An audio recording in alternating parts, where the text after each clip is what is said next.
Harry had the nerve to diss one of our American icons, Elvis. I don't understand your nonsense of stupidity. It just really irks me to the extreme. Like, it really irks me how stupid you can be.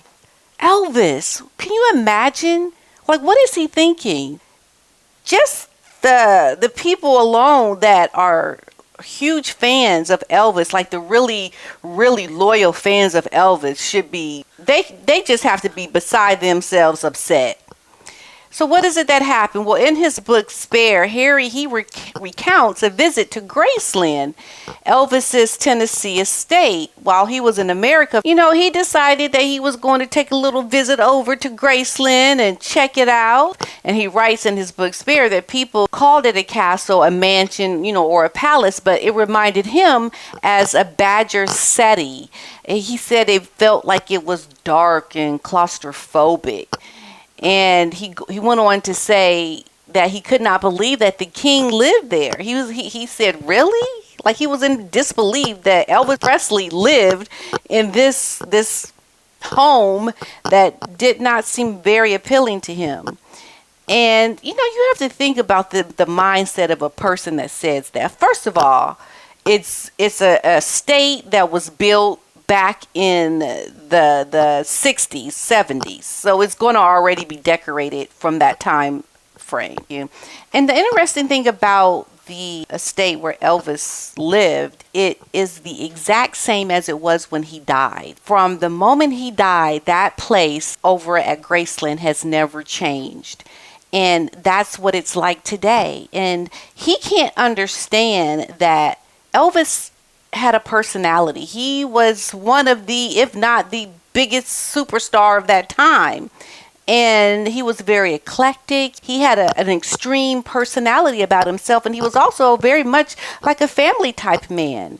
And he lived here. This was his home. So you're looking at Elvis and his personality. You're looking at what his home represented for him as a person. And I feel almost as if you're taking a dig at Elvis Presley, the person. The audacity to say something like this. Like, this is American culture and people.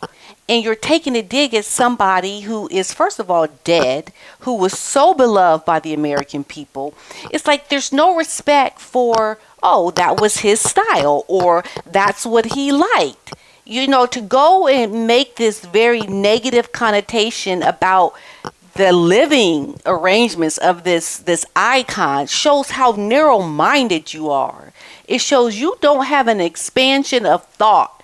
You just see things through your little way of seeing it, and the other ways of the world and the people are irrelevant.